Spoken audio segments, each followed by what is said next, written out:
Hi, how's it going? I'm well. How are you? Good. Well, I appreciate you doing this today. I was really excited that you guys are already talking about all of this. So yeah, we're excited too. I think the most obvious place then, as we're talking about Filthy Friends, the newest supergroup on the block, is the formation. I mean, that's where you start. What's the story of this whole thing? How it came together and how you guys went from there to here? Well, it started, I think, back in, I want to say 2012. Peter Buck was working on a solo album, and he and Scott McCaughey reached out to me and asked to sing on a song on the album. And this song was Nothing Means Nothing. And I was like really excited because I was a huge fan of R.E.M. and Peter's work. And so that was, really fun. And then after we did that collaboration, Peter called me and said, well, we should make an album together. Like you do. Okay, like totally shocked and really surprised. So that's basically how it started. And then getting in there and putting the rest of the band together. I mean, was it Peter making the call? Because it makes most sense with -5 and all of that. But, how did everybody else fall into place? Yeah, it was mostly, other people that Peter had collaborated with, people that played on his solo album or that he'd worked with in R.E.M. or -5. And, it's just such a funny thing to write music with someone that you don't know very well. You don't know how it's going to go and what their process is like or if you're going to feel comfortable with it at all. And I was surprised at how comfortable I felt and how at home I felt with like his kind of process.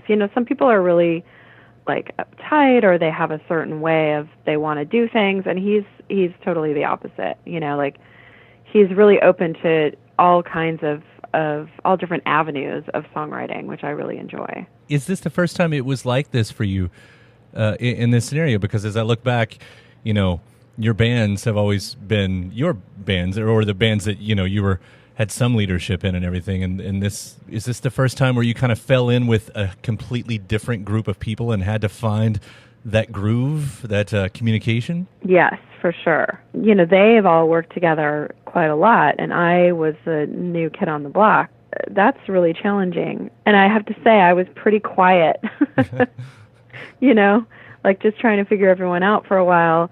But I did immediately feel like all the doors were wide open. So I felt immediately comfortable saying like, no, we need, double the chorus, or this needs to be shorter, or anything like that. Mm-hmm. I immediately felt like my voice was really heard by everyone. And you guys come out at first, as everyone said, oh, they're a Bowie tribute act, and then, right. Which I guess now, given this story, you guys knew what you were long before we did, so that was a nice little sidestep. I don't know, take the pressure off. Yeah, I think it's just funny. People really want to get a story on things, or they want like a complete idea of what the band is supposed to be. And this is really like we don't know what we are. We just like writing music, and we perform kind of when it works out, when it fits everyone's really busy schedule. So we're ready for things to like transform and yeah, maybe one night we will be a Bowie tribute band, and another night we'll be a Prince tribute band, or, just whatever we need to be in the moment is totally fine with everyone. How cool is that to have that kind of freedom with any act?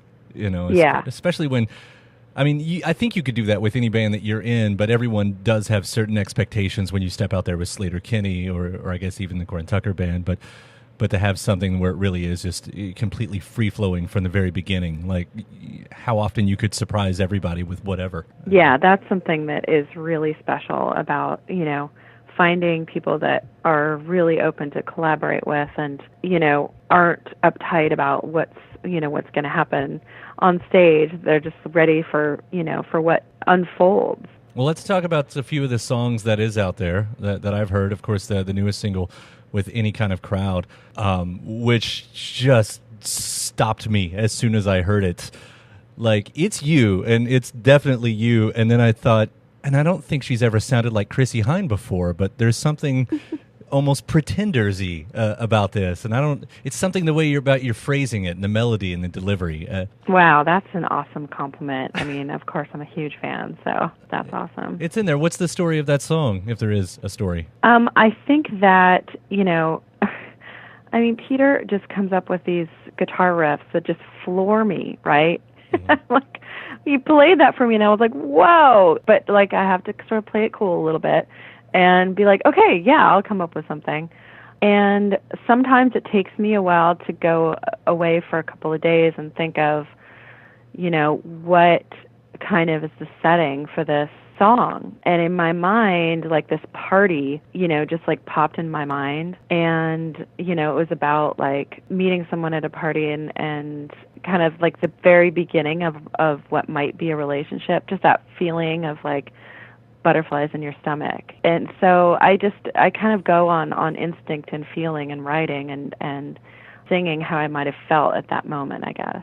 So lyrically, you sort of approach this the way you would always approach songwriting. Yeah, it's interesting because it is always the same way I approach songwriting, which is I have to have some kind of idea and then I just build around it.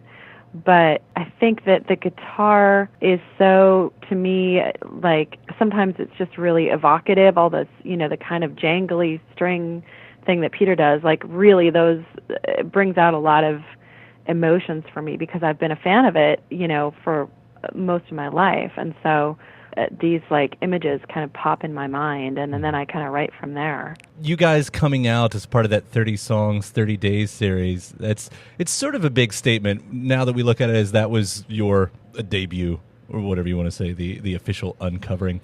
And given, the climate of everything, can we expect more of that with what you guys are doing? I hope so. I mean, I think that that's the great thing I feel about collaborating with everyone in the band is that, like I said, the doors are wide open. Everyone's really passionate, and there's not anything that would be like off limits. I mean, certainly being the singer and the songwriter, they know I'm really super outspoken, and they're totally cool with it. If I see an email like, hey, there's a cause that I'm passionate about and I want to donate a song to it, everyone's like, cool, let's do it, Or the compilation that Janet and Sam put together that was a benefit for the ACLU. We went into the studio for one day and wrote a song for it, that Love in the Time of Resistance song. And that was super fun because we spent a week, wrote a song, recorded it, and got it on the compilation. Just to move that quickly. It is impressive, again, with everyone's schedules. Yes. Yeah, it really is. But that is the thing that I really enjoy about this collaboration is there is that wealth of experience and just the stewardship of knowing what sounds good and what doesn't immediately. So when it does come time to like, okay, let's write a song, let's do it in the studio, and it just happened really quickly, which was super fun. Is the Roxy Music cover, is that just going to live as a B-side, or do you see adding that to the bigger collection? I don't know. I think for now it's super cool as a B-side. Mm-hmm. I mean, we were like, yeah, we need a B-side for the 7-inch, so... I get the sense that you don't know exactly what's to come with Filthy Friends. I mean, is there a bigger plan that's already in play right now, or are you guys still filling it out? I think we're still filling it out. The songwriting stuff is really, it feels like it's really going somewhere. So hopefully there's more music to come, at the very least. I hope so, too. You've already got me baited, so now I'm a greedy fan, so keep it coming. Okay.